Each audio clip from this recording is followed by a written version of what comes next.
깊도다 하나님의 풍성함이여 라고 하는 제하에서 오늘 말씀을 함께 나누며 은혜를 받고자 합니다. 인간의 한계 앞에 선 바울의 탄성이 오늘 본문을 통해서 터져나왔습니다.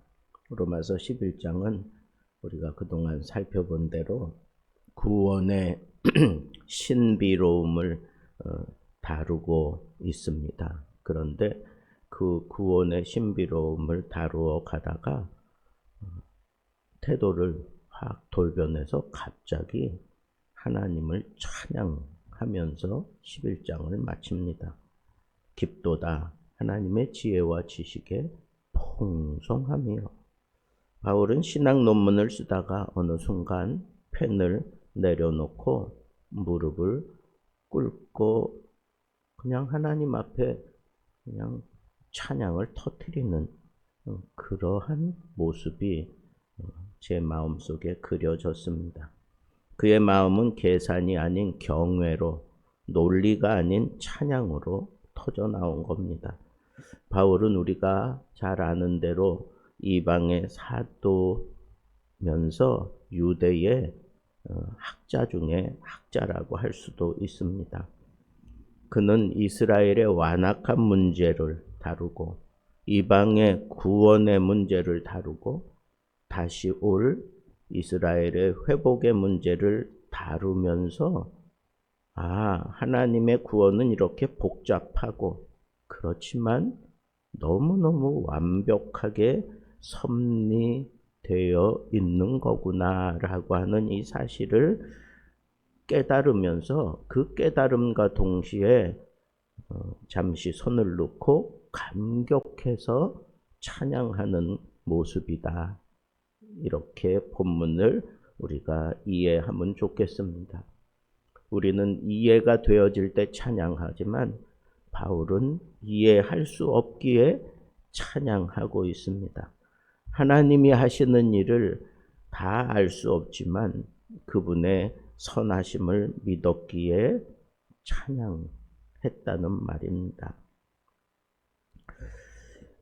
그래서 도대체 바울이 왜 이렇게 갑자기 모든 변론을 중지하고 하나님을 찬양했던 걸까 하는 그런 생각을 하면서 그는 하나님에 대해서 크게 이렇게 경험을 하는 거예요. 충약치 못할 하나님에 대해서, 그리고 모사를 행하시는 하나님, 그 누구도 흉내낼 수 없는 그런 탁월한 일을 진행해 가시는 하나님이다 그런 뜻이고, 영광 받기에 합당하시는 하나님이다. 그는 이렇게 세 가지 측면에서 이 하나님을 언급하고 있습니다.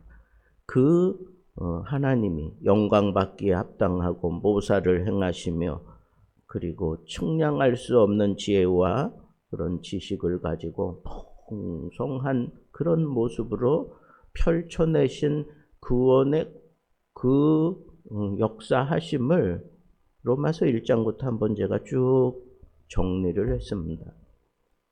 복음은 왜 하나님의 능력이 되는가에서부터 시작해서 하나님의 진노를 부른 인간의 악행 문제를 다뤘습니다.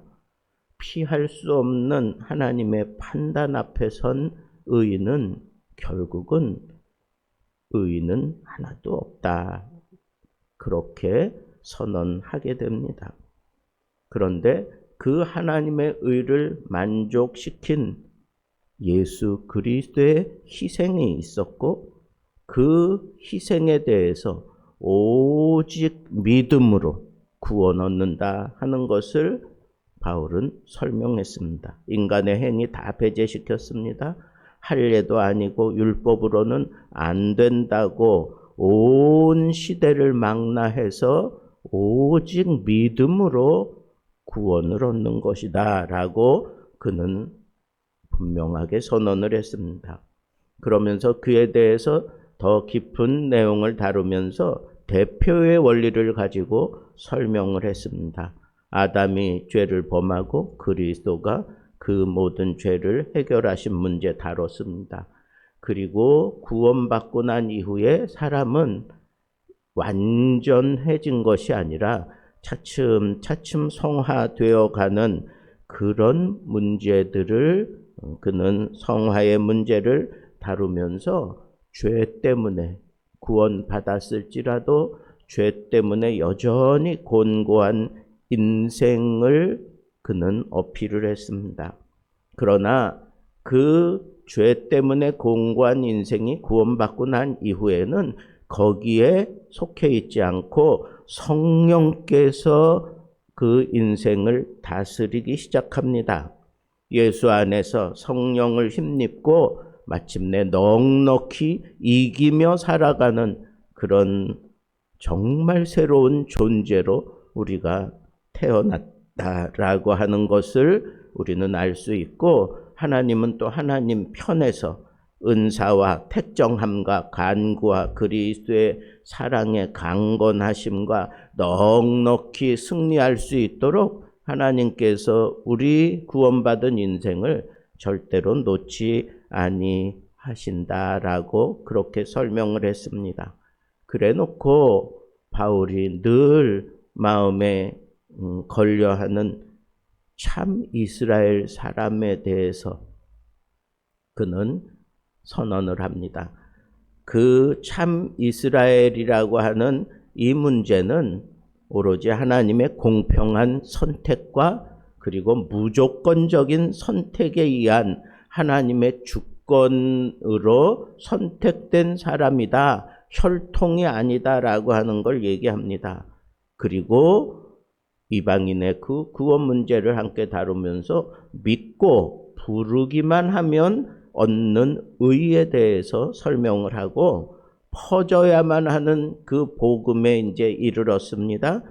그러면서 끝까지 사랑하시는 이스라엘 이 백성들을 외면하지 아니하시고 이방인들이 충만한 수가 채워지면서 이스라엘은 마침내 회심을 하고 선택받은 자들이 돌아오게 되는, 그래서 이스라엘은 외면하고 하나님을 버리고 실패하고 완전히 떠나간 것 같고 다 멸망받은 것 같지만, 그래도 하나님은 놓지 아니하시고 그 약속하신 것 때문에 끝까지 사랑해 주시는 그 하나님의 문제를 다루었습니다. 이러한 모든 것들은 결국은 이 복음이 가지고 있는 미스테리다 이거예요. 복음은 정말 헤아릴 수 없는 그런 비밀에 속한 문제다라고 하는 것을 바울은 마침내 선언하게 되는 자리에까지 이르렀던 겁니다. 이 사실을 쭉 마음으로 그가 더듬어 가다가 결국은 그냥 그 자리에 엎드린 거예요. 너무너무 깊은 하나님의 그 섭리하심 앞에 너무 하잘것없는 인생이 그저 하나님 앞에 찬양한 일 외에 내가 할 수 있는 일이 무엇인가 라고 하면서 그는 하나님 앞에 찬양을 터뜨렸던 겁니다. 깊도다 라고 하는 그런 표현을 하면서 하나님의 지혜를 그가 찬양하게 되는데, 이 깊다는 그 헬라어는 바다의 가장 밑바닥을 의미하는 겁니다. 바울은 하나님의 지혜와 지식 그 누구도 헤아릴 수 없는 것이다 라고 그렇게 얘기를 하면서 그 끝이 보이지 않는 그런 하나님의 지혜에 대해서 이렇게 먼저 다루고 있는 겁니다.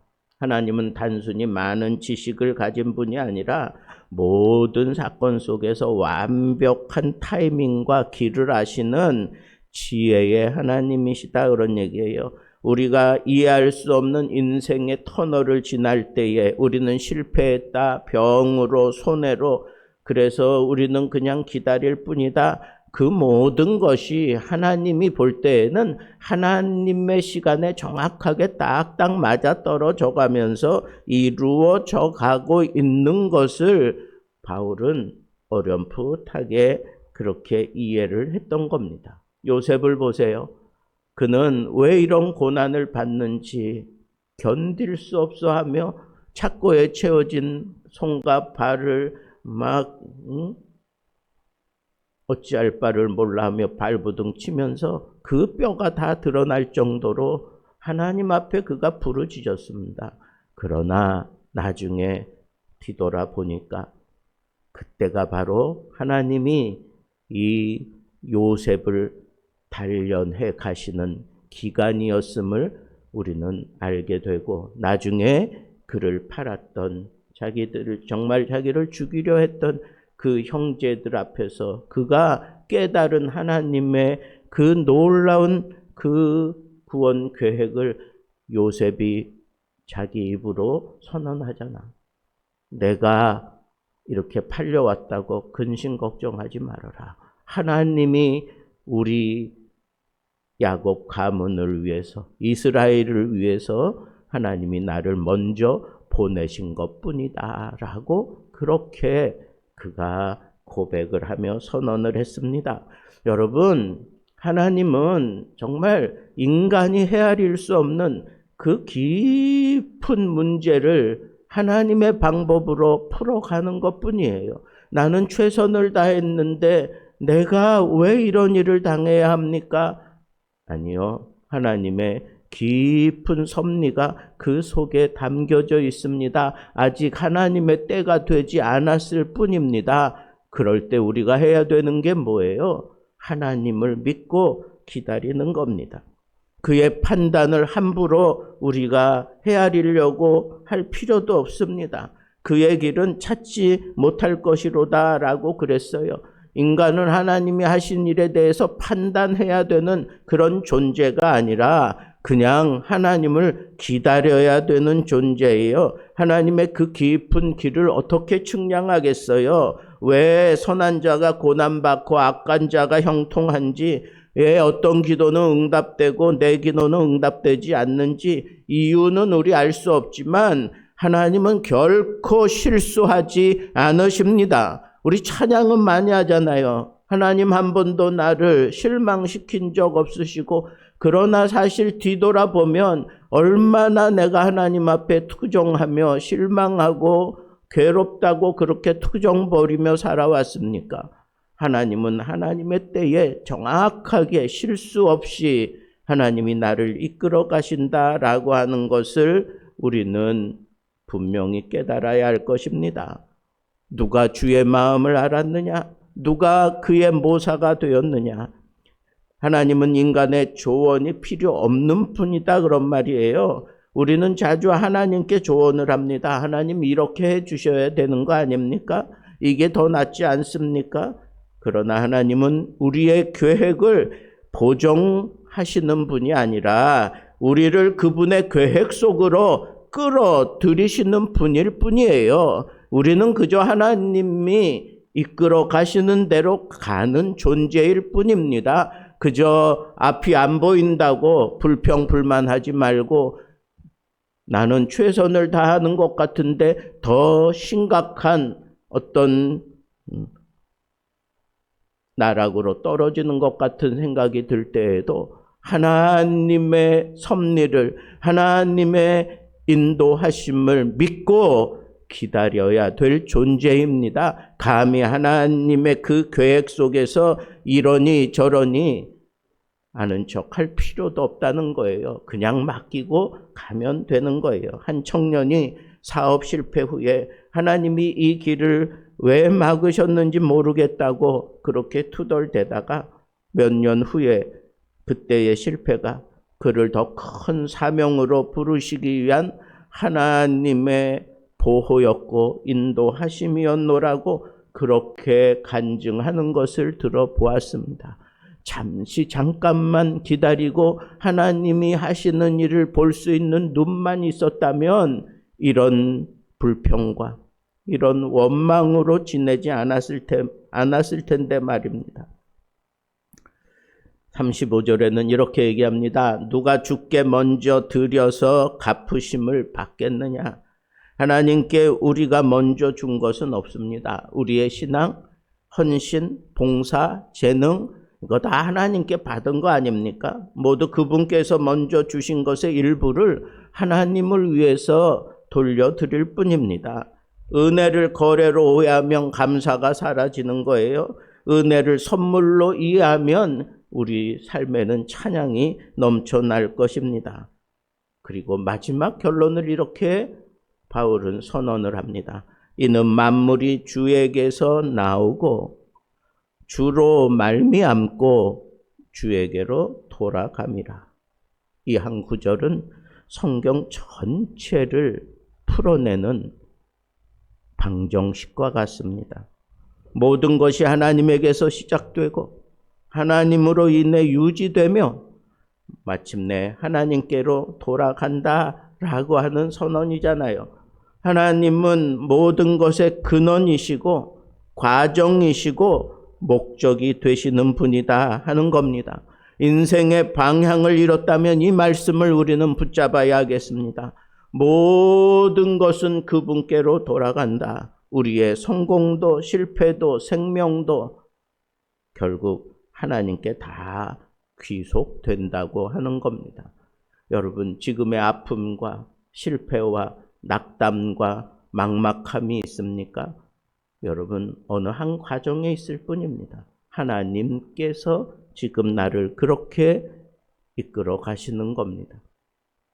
이 모든 것이 하나님으로 말미암아 주어진 겁니다. 그리고 이거 풀어내는 것도 하나님으로 말미암아 풀어질 뿐입니다. 왜? 우리 모두는 다 하나님께로 돌아가는 존재이기 때문에 그렇습니다. 바울은 교리를 마치고 찬양으로 끝냈습니다. 이해보다 찬양이 먼저임을 그는 알았던 겁니다. 우리가 모든 것을 다 알 수는 없지만 하나님이 선하시다는 사실 하나면 충분한 것 아닙니까? 삶의 길이 막혀 있다고 생각될 때 오히려 그 길에서 찬양하는 사람은 이 진리를 깨달은 사람입니다. 그 찬양이 하나님을 영화롭게 하고 하나님의 마음에 하늘의 평강으로 채워 주어야 되겠다 하는 그런 그 감동이 몰려와서 감당치 못할 그런 은혜를 우리에게 쏟아 부어 주시는 게 그게 바로 찬양의 능력 아닐까요? 여러분, 막막합니까? 실패했다고 생각되고 이거 어떻게 풀어가야 될지 도무지 인간의 지혜로는 풀어낼 재간이 없다고 생각됩니까? 오늘 이 말씀을 기억하세요. 하나님께로부터 나고 하나님으로 말미암아 이루어지고 하나님께로 돌아가는 이 신비로운 하나님의 이 섭리하심을 여러분들 마음속에 깊이 명심하시고 절망 중에 오히려 찬양할 수 있는 믿음은 하나님을 아는 사람이 할 수 있는 거예요. 하나님이 마땅히 이 나의 이 다 무너지고 다 하나님 앞에 실패한 이 자리에서도 하나님은 마땅히 찬양받기에 합당하시다라고 그렇게 믿음으로 고백할 수 있는 그런 멋진 믿음을 살아야 되지 않겠습니까? 하나님으로 말미암아 모든 문제들이 풀어진다는 것을 여러분들이 믿음으로 붙잡았기에 사람들을 찾아다니지 아니하고 내가 뭘 해보겠다고 발부동 치기 전에 하나님 앞에 먼저 엎드리는 거 아니겠어요? 하나님 앞에 눈물로 통회하고 자복하며 고백하는 것은 하나님으로 말미암아 이 모든 일들이 풀어질 것을 그가 믿기 때문에 하나님의 마음을 움직이려고 하는 이런 자세로 하나님 앞에 엎드러지는 그런 믿음의 발로가 아니겠습니까? 하나님은 그런 사람들에게 오히려 입에 찬양을 터뜨리게 하시고 그 삶을 하나님께서 해결해 주시고야 말 것입니다. 우리 보지 않았습니까? 어떻게 2000년이 지났는데 하나님이 그 이스라엘을 다시 회복시키시느냐고요. 나라를 어떻게 다시 회복할 수 있느냐고요. 하나님은 반드시 약속대로 이루어 주시는 그 하나님의 놀라운 섭리, 바울이 그는 어렴풋하게 그는 바라보았어요. 그러나 우리는 역사를 보면서 우리는 이미 다 이루어진 것을 보고 있습니다. 온 세상을 하나님의 섭리 속에서 운행해 가신다고 하는 이 사실이 믿어진다면 우리는 하나님 앞에 찬양할 뿐입니다. 하나님으로 말미암아 이 모든 문제가 해결될 것을 믿고 하나님께 찬양할 뿐입니다. 그러면 반드시 하나님께서 하나님의 방법으로 이 모든 문제를 풀어내시고 우리를 하나님의 품으로 끌어당겨 주실 줄로 저는 믿어 의심치 않습니다. 사랑하는 성도 여러분, 하나님의 지혜를 우리가 어떻게 다 알 수 있겠습니까? 그냥 우리가 하나 붙잡아야 될 것은 하나님은 신실하시다. 하나님은 미쁘시다.